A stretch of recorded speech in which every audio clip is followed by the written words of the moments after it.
Hello, hello, hello, everybody. Okay. We're starting to have some regulars. Victor, I just realized I didn't call you back last night, and I'm very, very sorry. It was like a long day.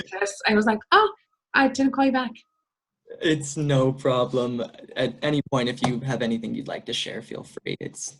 We're all set though. I've never been known for being quiet, so don't worry. I love that. So, all right. Good afternoon, everybody. Okay, it's 1 o'clock, so we can go ahead and get started. So I just want to start off by thanking everyone for being here. It's nice to see that we're able to convene a number of folk and provide support to all of you just by opening up a conversation. So with us today, we have Susan Dunlap from Lopez Island Family Resource Center. Is it Susanna or Susan? Oh, I'm Susanna. so sorry. That's Thank okay. Thank you. Susanna, thank you.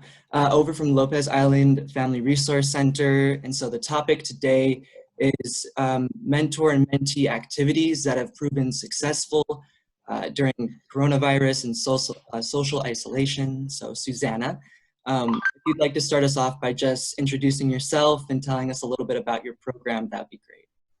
Sure. Hi, I'm Susanna, and I work with the Lopez Island Family Resource Center's mentoring program. We currently have 29 mentee matches in our community. We're based on a small rural island in San Juan County. And for those of you unfamiliar with Lopez Island, just some statistics that always kind of startle people is that we have the second highest per capita income and the second highest cost of living in Washington State after King County, but also the lowest hourly wages. Oh, And so this translates into 39% of, oh, you can't hear me? good. Yep, now you're Okay. good. So this translates into about 40% of Lopez residents have insufficient income for a basic survival budget, even when working full-time or multiple jobs. So the families we serve are homeless. They live in trailers, school buses, or substandard cabins, or are doubled up with other families, and they struggle with many of the same issues that you see across the state. And so the role of the mentoring program is vital right now as people are becoming more isolated due to the closures. And we want to make sure that the youth and the people involved in our community do not become more vulnerable as a result of these closures. So on Friday, March the 13th, when we all were advised no more face-to-face contact, it was kind of the day that changed for a lot of us. First off, we recognize that as part of a CBO organization, we don't have the same restrictions that some of the school-based mentoring programs did. So we don't have the exact same impacts. When we're listening to other school-based programs presenting, we're pretty awed by the bureaucracy, the hurdles, and also the collaborations you've built. The tech divide, fortunately, is also not as intense on Lopez. We have a really incredible 5G network, actually. It's bizarre that we do, but we do. And the Lopez school, one of the first things they did was make sure that every single student had a laptop and/or a hotspot to stay connected during school closures.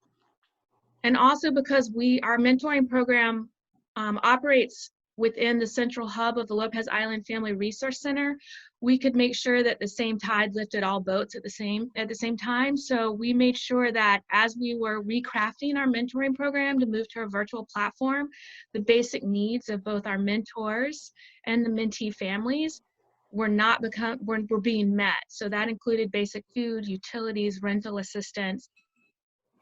And we also made sure that all of those services were available in Spanish because we do have about 15% of our island is monolingual parents in Spanish. And so probably like a lot of you, we've sort of gone through some of the stages and reactions to what's going on around us. I would say that it was very fair to say the first phase was denial and grief. People became pretty frozen and uncertain, both the mentees and the mentors, about how to move forward, and kind of started the bargaining of, well, let's wait a little bit, let's not make too many changes to the program, we're all going to be able to go back to normal quickly. And then others started to flourish almost right away. And we were really intrigued by why that happened with some and not others. And I'm going to tell you a little bit more about why, because we actually have been relying on the mentors who have sort of gone out of the gate really fast to ask them to help us co-facilitate some sharing. What we've done to support them, first and foremost, is we're staying connected. And while the virtual platform is incredibly useful and efficient, we've been making a lot of phone calls.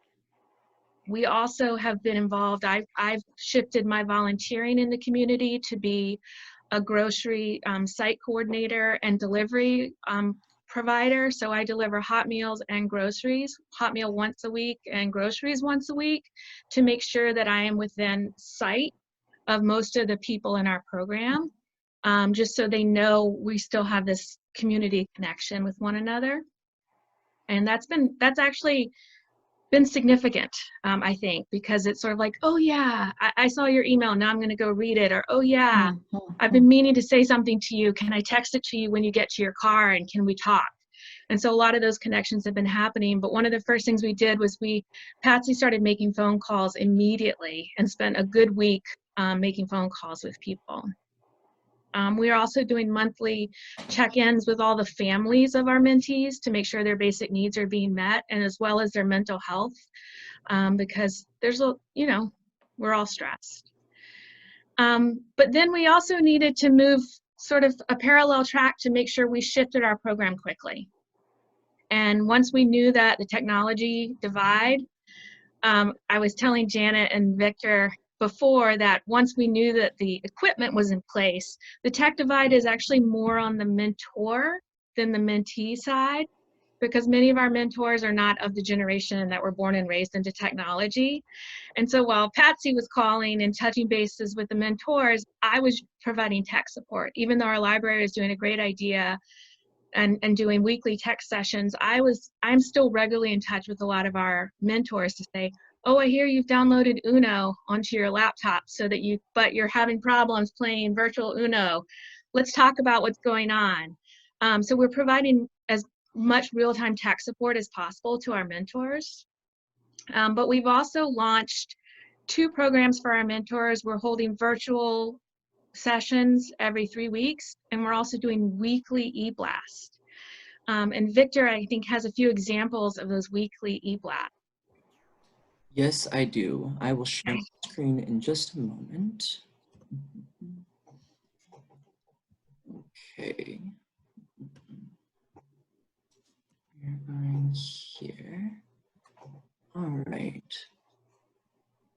Thank you. So the first thing we wanted to do is make sure that everyone knew we'd gone virtual and that we were launching this e-news. And if you scroll down a little bit, you'll see it was both for us to establish a regular structure, because as we've heard in this meeting, structure and routine are so important right now for everyone, but also to provide resources. Sorry, will you go back up a little bit? Sorry, I should have. No Thank worries.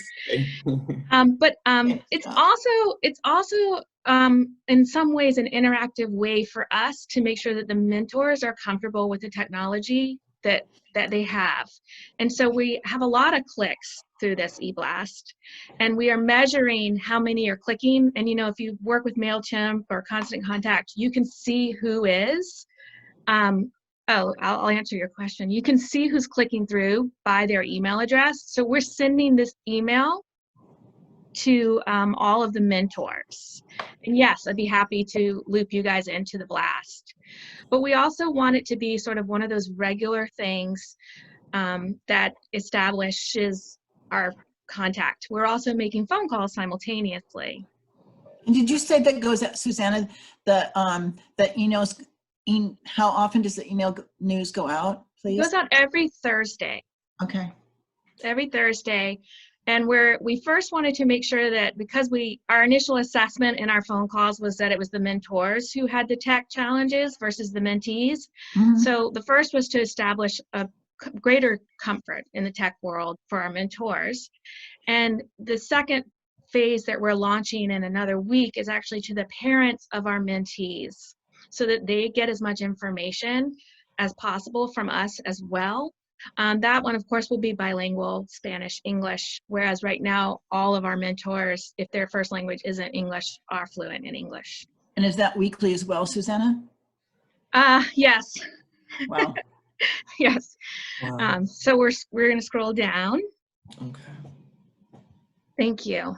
And it's silly, it's fun, it's it's providing, but if you keep scrolling, I'm just gonna kind of go through this. Online resources is something that in our first conversation, the mentors asked for.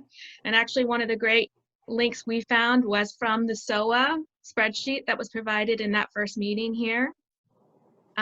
We also asked people to share their ideas, and many of our mentors are sharing their ideas back to us. Okay, if Could you you scroll, open one of those, like, Vic, before you go on, could you open one of those, and Susanna, you can sort of tell us how to play? Like, okay, yeah. Oh, do I click on it? So if you click on one of those generation people. Mhm. yeah. Uno Online. Okay. So it depends on what so there's a couple different things you have. It depends on some people who have Mac or are doing FaceTime on their handheld phones, they can just download the app. And so it's different. So the first thing is making sure that we know what technology Right. people have. And so that's where if someone says, usually we know what a mentor's online activities are with the kids. So if they tell us, like, we love to play Uno real time, then I know I'm going to call the mentor named Marlene and say, do you have a Mac? Do you have a PC? Do you, like, when you talk on the phone, do you use the phone or do you use your computer? And so we kind of just walk through the tech part. I know that sounds vague, but we try to make it as specific as possible. The other thing we want to, yes, our mentors are connecting with our mentees online. The other thing is we want to make sure that our mentors don't feel like they are just playing a supporting role, that they are as supported by us as they are supporting our youth. So making sure they have all the resources they need. Our agency, Lopez Island Family Resource Center, has launched a series of resiliency workshops called Emerging Wisdom, and they happen every 2 weeks, and many of our mentors participate in them. Can we see the next week? The second e-blast, week 2. Am I scrolling down here? No, you're scrolling over to the second tab. Understood. Yeah, sorry about that. No worries. So then we had our first virtual meeting, and we got a lot of questions and information about what people wanted from us. And so then our next e-blast reflected that. And if you scroll down, you'll see that people who have teens are struggling a little bit more, because teens, they're just harder to have a communication with. But what we also found out was, for those who like to communicate online versus those who want a tandem activity. So a tandem activity would be something that doesn't require online access, but then when you connect on the phone or online later, you can share those resources. So the first thing was a photo and an item scavenger hunt, and it was very popular. But others have decided to take virtual tours, and that's where we play support to the mentors. I'll say, well, have you ever been to Paris? Can you share photos of yourself when you were there? Do the online tour and then share it. And so we're asking people to give as much of themselves by using these sort of, they're these virtual things, but you can personalize them as well. So and Mike Saka was saying last week about scroll all the way down. Sorry, I'm the mentors and whoops. Okay. And then we always try to include self-care strategies, things that are fun, things that are inspirational. I believe the daily quarantine questions, item number 2, was a SOA resource. And the one on the left is every single resident of Lopez has been sewn a mask by a group of people called the Enchanted Quilters. And one of the women actually is employed by Patagonia, and she was able to assemble the equivalent of an N95 filter inside their washable mask. Wow. And then the woman on the left actually runs a cannabis apothecary, but she was able to make some hand sanitizer that met state standards. So we made sure that in our bags every week, every family got those as well. Very cool. So if you scroll all the way down, yes. Okay. So we're moving, we usually have, you know, a lot of our group activities have been canceled. And so our ice cream social, which is usually the launch of our summer season, has now been converted to a cupcake social. And our local bakery is going to bake cupcakes. And then we're going to have a decorating contest, and submissions can be made. And then we're going to have a celebrity panel judge the cupcake wars. So we're going to make sure that that still happens, although albeit mostly virtually. And if you click on week 3, the next tab, yeah, it's just, this is an example of when we start to field a question, we've become sort of a conduit for people to get, you know, there's so much information fatigue right now. Right. And one of the things that the mentors have said is, you be our conduit for this information, but please don't ask us to disseminate it or discern what's most important. We really want you to bullet point it and give us key information. And so when a question came up, which was, as you can see, you know, adults are safe social distancing and exercising. I just didn't say anything about that because, well, probably not doing that either. But how long do you think we could do that too? Or how long do you think, because it sure would be easier for us to kind of have a conversation about we'll be able to do it soon. And we said, we knew the answer was no, but we said, let us ask our county director of emergency management. And we called him and we got this information, and he sent an email directly to all the mentors as well. But we want to keep the channel of communication open so that people can ask these what if questions, and then for us to be able to address them directly and respectfully. Could you scroll down a little bit? Sorry. Thank you. A big issue has been text communication and how to use Shift to text-based. So I think it was this last meeting provided us with this info. Yep. And so we've been linking to that, and we can see that this is one of our most clicked on links in the 3 weeks that we've had so far. Huh. So it's been very interesting to watch what people are being drawn to. Can you scroll down, Victor? Thank you. And then just if you keep going, you see that, you know, it's a very simple format. One tandem idea of the week that doesn't involve technology, and one online idea of the week that does involve technology. And then depending on your comfort level, we've had some mentors tell us they're doing both, because instead of having 2-hour meetups, they're doing half an hour or an hour twice a week instead, and they're kind of in more regular contact. And then if you scroll down, we also are asking our mentors to provide inspiration. So if you scroll down to the bottom, you'll see that this is what a mentor sent us. His mentee had a birthday party online, a Zoom birthday party, and his mother said, okay, just to make it fun, everyone has to wear a mustache. And so Sam, the mentor, said, here you go. This is from the moss in my front yard. And I think it carried on like a 1-hour birthday party with this lichen on his face. And we're just, you know, we're getting fun things. Yeah. It's also to remind each other that something as simple as one little thing like a lichen beard can really make a kid's week. Yeah. It doesn't have to be this genius idea that's thought out and follows a weeks-long curriculum. In fact, the kids are telling us we don't need any more task-oriented, goal-oriented online programs. We need connection. And it's making sure that self-care strategies are out there too for the mentors. And I think that was it for now of what I was going to share. And just so what's working for us, I think we've also launched a girls group online because we found that some of our tween and teen girls were struggling a little bit with the one-on-one. And we thought, oh, well, this will be interesting. You know, in some ways, the most challenging group, tween girls, you know, how's this going to roll? Well, they've asked that instead of normally the in-person meetings were monthly, they've asked us to go weekly because they want a space for themselves to meet as a group. And Patsy is chairing those, and they've actually been going really well. Susanna, will you say something a little bit more about what that was like and where they were meeting? Because I was just another thing that I was just so impressed with Patsy doing that. Yeah, so they've been meeting with 3 adult leaders, Patsy, Alea, and Amy, and they've been doing everything from the girls are structuring the format, and it could be anything from exercise to cooking to planning off-island trips with one another. But it's just they actually call themselves the empowerment group, but because our initial funding was girls group, we also call it girls group, but it's the empowerment group for them. And so it's just providing a safe space to sort of hold a place for communication that is very non-judgmental, and is respectful of everyone in the group. So is that what you were hoping I'd say, Janet?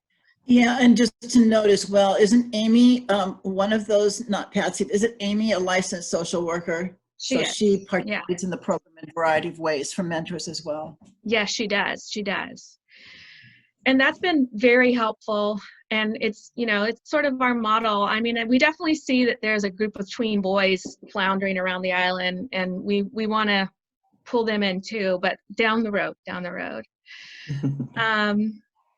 So I would say, so that's what's working for us is for the groups, the girls group, for the people who one-on-one is, the younger kids are okay with one-on-one, but tweens are a little bit, they like the group setting more. Real-time tech help is important for both the mentee families and the mentors. Having them be able to call my cell phone at random times and me walk them through something for whatever reason is less intimidating than calling the library, even though our library is awesome. Our mentor online sessions, we had 17 people on the call, and it was great. And I said in the very beginning, get ready, I will mute you. If you are making noise, I will mute you. And everyone said, no. And I was like, this is the most productive call I've ever been in. Everyone was really great. And Susanna, we provide some perspective on that for 17. 17 is a pretty significant amount when you think about the population of Lopez. So how many matches are involved? Yeah, I mean, 39 pairs is pretty significant too, considering I think our graduating class last year was 5. Mm-hmm. So, we're a significant portion of the school population. Yeah. I'd say what's not working well, because this is a question Victor asked me to answer, what's not working well? I'd say it's what we're all experiencing right now, which is the virtual fatigue. Even though we all want to be connected in some way, what our mentors and mentees are saying is that it's great to have the virtual connection, but the offline activities that we provide and that we're trying to expand right now, I think are going to be more popular as the summer wears on. So we have one person who's paired with a youth on our team, and he's a carver, and he provided these blunts with very not sharp carving utensils, so that and a pattern, and he dropped one off, and we put it in the weekly delivery, and he and his kid are able to sort of talk and walk through a carving project. And so I think having resources to crafts or hand or outdoor activities that the youth and the mentor can do either tandemly or at least within the same week period, so that they have a topic they can talk about when they're with one another. Yeah. We're really trying to build that up. I would say draws interest is just having the weekly sort of, let us give you a menu of what you can choose from, and you can totally take it or leave it. There's no pressure, but I think everyone's like being bombarded with so many to-do items that just having this thing they can just check is kind of making the communication a little bit easier. How we're tracking it is the sweet spot of qualitative and quantitative. We're making sure that we have very open and consistent communication with everyone so that we're getting the anecdotal feedback. And luckily we have no shortage of anecdotal feedback. People tell us what they like and what they dislike immediately, and we really appreciate that. They also tweak our ideas, which only improves any of our proposals. But we are tracking everything through our emails. We're tracking everything. We are every week calling and saying, how'd you meet? How long was it? We're doing the regular tracking that would be required from our funding. And we're comparing it to a year ago as well, even though totally apples and oranges. And what the first thing we said, and I should have said this sorry I didn't say this in the very beginning, is, the first thing we said to our mentors on the call was, many of you meet 2 hours at a time. If your phone call is 30 minutes, that's great. If your virtual meeting is 30 minutes, that's okay. Don't put pressure on yourself to maintain this level of when you're one-on-one in person. Taking a hike up a mountain here on Lopez is a lot different than having to hike on Skype. Don't put that kind of pressure on yourselves. And that was a tremendous relief to our mentors. Mm-hmm. So we are tracking people. It's also where we hear from people like, we're just not connecting via text. It just doesn't work.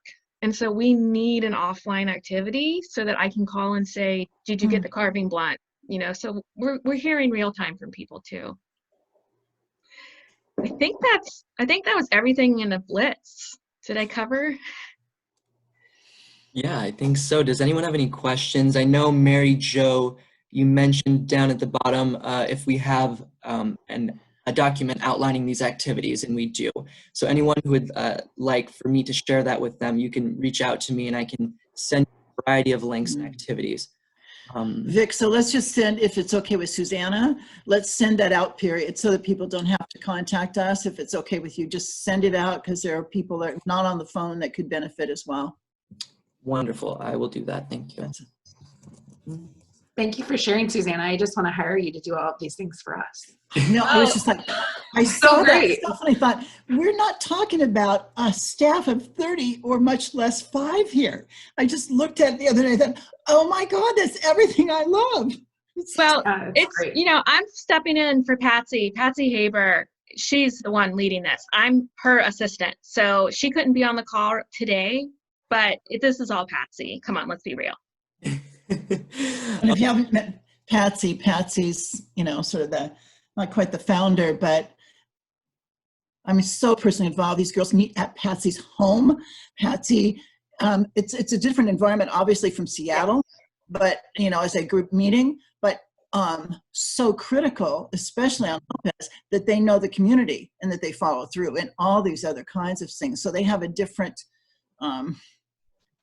responsibility and sensitivity to whatever their connections are in the grocery store, or like the 1 or 2 grocery stores, maybe 1, Lopez, is there 1? 1.5. Yeah. So just that as a side, for everybody to be thinking about, is like when they develop relationships, it's both easier and sort of harder. It's like a teacher, you're never away from your clients. I really like the idea of offering tech support, because I think that is one of the challenges. Here we are expecting everybody to connect through technology, and not everyone is a natural geek. So I appreciate you calling that out, and I think we may utilize some of that. Mm-hmm. It's also refreshing feedback to hear about technology burnout and how youth are really craving connection in ways that are not just necessarily on a screen. When I see my own kids constantly on their screens, it's nice to hear that those carving activities or craft or, analog activities are being really appreciated by youth. So that's good to know. Can you explain how the carving activity worked once more? You got the stuff to the kids, but then how did they learn the carving? Yeah, so that was our mentor, Sean, and he's actually someone that we're hoping to expand into a boys group with and have him be one of the facilitators. So he's a master carver, and so he took a very soft wood that only required kitchen butter knife to make it. And so then he came up with a pattern and he built the prototype, but then he made 2 blunts, 2 blanks. And he dropped it. He took a picture of the completed one, and I'll have to ask him, so I'll share the photos with you guys. He took a picture of the completed one of a very simple carving, and he wrote up like why carving. We have a couple of master carvers here on Lopez, and so he wrote about the history of carving in the Salish Sea and what it means and everything. So there was a little bit of a lesson. I was like, be careful, not too much lessoning in this, But he was like, yeah. And he dropped it off as well with a picture of what he had done. and said, I'm going to give you a call and I'm going to kind of walk you through it. And so instead, when they had their phones or their computer on, I'm not quite sure what the communication was, they sort of had something at hand to work on. And what he said was that at first his mentee was like, oh, this is cool. And they were kind of doing it simultaneously. And then the mentee is like, I'm going to call you in a couple days. I'm going to see, I'll let you know how I go. And he's like, okay. And he called the next day and was like, actually, I'm stuck. And I want to talk to you a little bit more about it. So it just kind of created enough of a narrative for a 2-week project for them. That's really cool. Yeah, he thought of that himself. He's cool. All of He's that. a cool dude. If I could share that, I'd like to share not with the state, but send that to Mentor as well. I mean, it's really in the discussion hub that they have. Really quickly, I just wanted to mention Victoria Gertz-Nelson was also going to join us and say a bit about her experience with the different activities that she's been implementing with her mentors and mentees. So if you're on the call, Victoria, thank you. I will also be sharing those with all of you. And I hope that you are feeling okay, Victoria. Same to Patsy. Yeah. So is there anything you want to say about some of those materials, or are you just going to just sharing them out, Vic? You know, I can go ahead really quickly. I've got it pulled up and I will share my screen with you all. Okay, here we are. And then we'll also move to what are the rest of you doing? Right, okay, so the different activity ideas are kind of called out. There's different craft ideas, coloring, drawing, different brain teasers, different handouts. So a lot of the activities that I was trying to find online that I thought would be cool were kind of what Susanna had mentioned, which involves a little bit of an online aspect, but more of a creativity and wrapping more of a personal touch around it. So like one that I thought was cool was a different kind of short story between the mentor and the mentee that they could create kind of an idea about an activity that they want to do together once the social isolation is passed. And so then they got to kind of build out a short story with their imagination, but plug in like their own personal interests. So yeah, I will share this with you guys as well. Okay. Now it's time for like more questions, and for the rest of you, please, this time, the remaining time, let's hear from you of, oh, this really works for us, or this, you know, we tried this and it bombed really bad. Any of that would be really great to hear from the rest of you.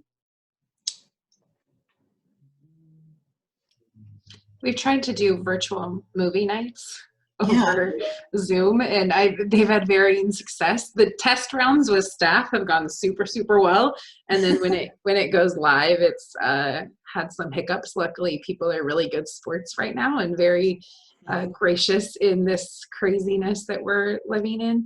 I think Tanisha and Liz are also on our call, and I know Liz shared a bunch of what we're doing last week, but some of the stuff that Susanna mentioned is similar, but we're in private chat over here, our internal group, talking about, oh, we should try that, we should try that.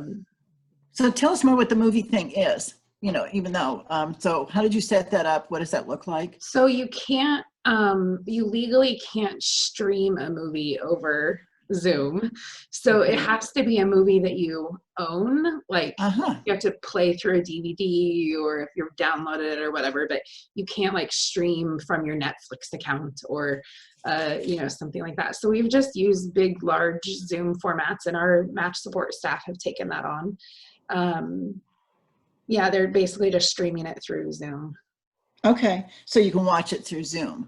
Yeah. We have something that our mentors have done. It's called Netflix Party. And I don't know if you guys have heard it, but that's where two people can watch a movie at the same time. And I think you have to add it through Netflix. I don't know if there's a cost, but it's called Netflix Party. And you can stop the movie, talk about a scene or something. And so at least for one of the things I was going to share with ours is our kids that are mentored all have special needs. And so this has been really difficult for us, for so many of the kids. You know, a lot of these ideas are great, but they get on in front of a screen, or their attention span is, you know, not very long, or they're used to a very set routine of things. And so one of the things, you know, we did as an activity last week is we just had all of the mentors, and our mentors are high schoolers. So they have the tech, you can imagine. They love the texting and that, but they don't know so much how to write anything. So we had them all just take out a postcard and actually write a letter or a short little postcard to their buddy, and almost like a pen pal situation. And then at the end, ask their buddy to write back to them in case they didn't want to be on screen or something. And you know, we talked about the idea that people love to get mail and how fun that is, and you could include a picture, have a question, and based upon the buddy disability, it could be simple, or it could be, you know, hey, you answer these 4 and send it back to me. And so just trying to move away a little from the screen time, because for some of our kiddos, it's they see their mentor, and they see their mentor when they come to the house, and this doesn't make sense to them. And so we've tried to get a little creative on that end. One of the things that we tried was, before all of this started, we were supposed to have a group activity, a virtual, or not a virtual, art class where they did the canvas painting. And we had to cancel because we couldn't get together anymore because it's a stay-at-home thing. So anyway, so the same instructor has decided to try to do this virtually. So she's getting businesses to donate canvas money to buy the canvases and stuff, and we'll get those to the kids and all the supplies, and then they're going to do it through Zoom, and she'll do an art lesson on a canvas painting that way. So we haven't done it yet. Don't know if it'll work or not, but we'll try. How many kids is that, Mary Jo? I mean, what's the I'm hoping that we could we have about 20 some kids, but I'm hoping if we can get, you know, 12 of them to participate, that would be a good number. And I'm in Minnesota, so I'm like a long ways from all of you guys. Okay. So. And are you in remote Minnesota? That's not Minneapolis, or where are you? No, I'm very remote. I'm in northern Minnesota, so. Okay. I'm closer to Canada than I am to the Twin Cities. So, in a very small town. Thank you very much, Mary Jo. If anyone else has anything they'd like to share in regards to what's been successful for them, feel free to unmute yourself. I actually have a question for the group. You know, we've been offering groceries to families, and we've had a few things donated, like Surface Pros and, you know, that sort of thing. But I'm wondering if other organizations are doing other services that, like, you typically wouldn't do. I know Susanna mentioned several, but I'm wondering if there are other ideas out there.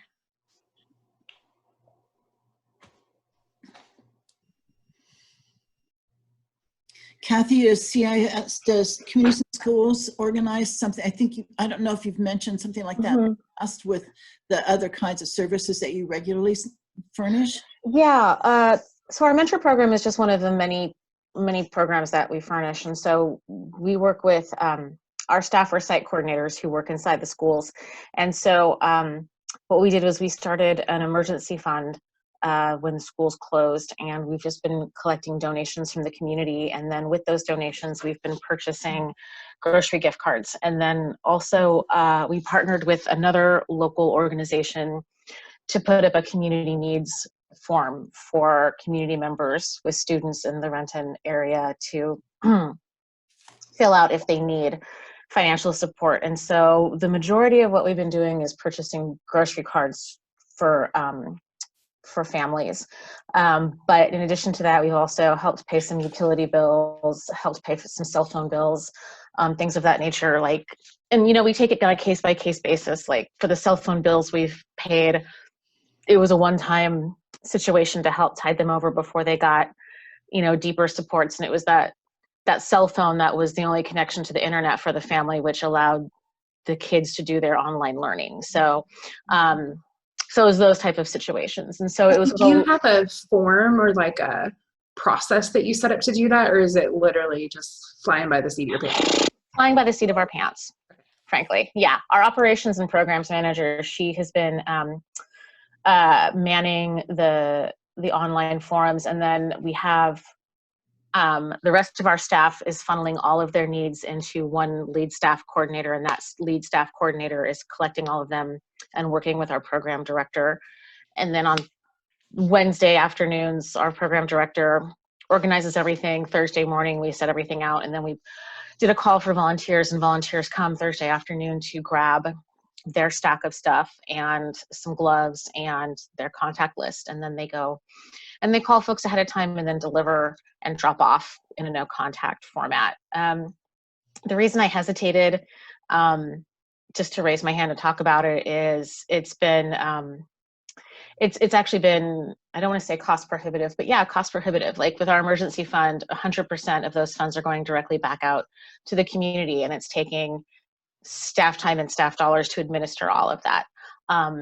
So, I mean, it's something that is within our mission and our programs to make sure that, you know, our mission is to tear down the non-academic barriers for students. And so, you know, hunger and those are all non-academic barriers to success, right? So we are trying to mitigate that.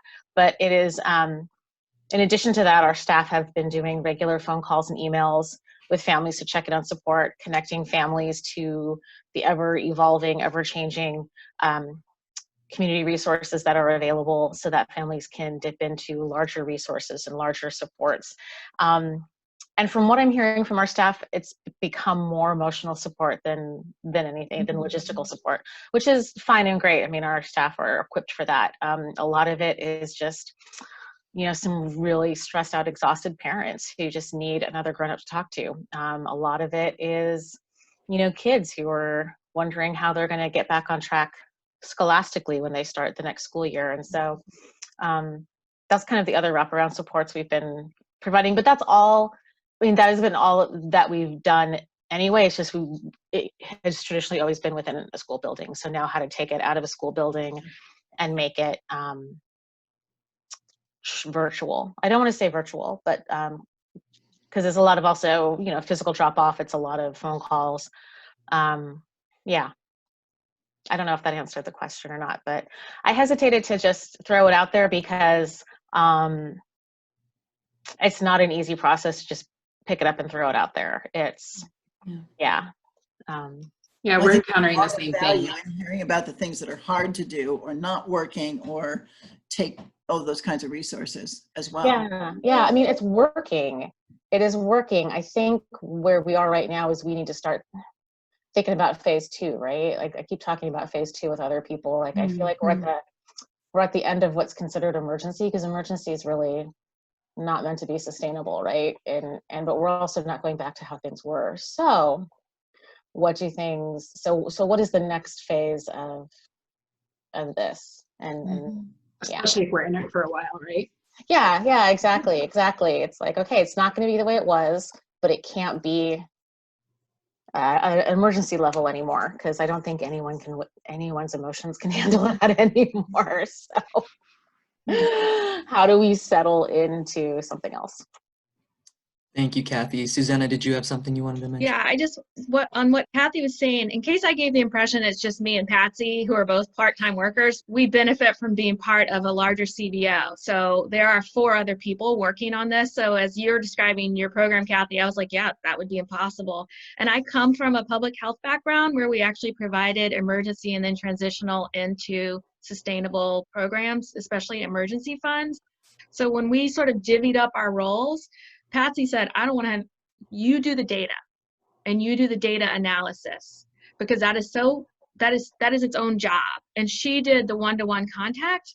And then we had the benefits of our basic needs counselor who was doing the outreach. So it was really a 3-person job. And as Kathy was saying, outside of the mentoring program.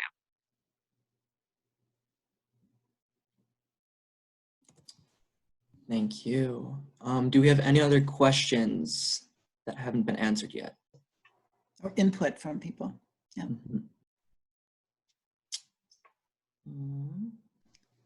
Okay. Vic, what's the next topic coming up next Tuesday? The next topic coming up, I believe it is match closure.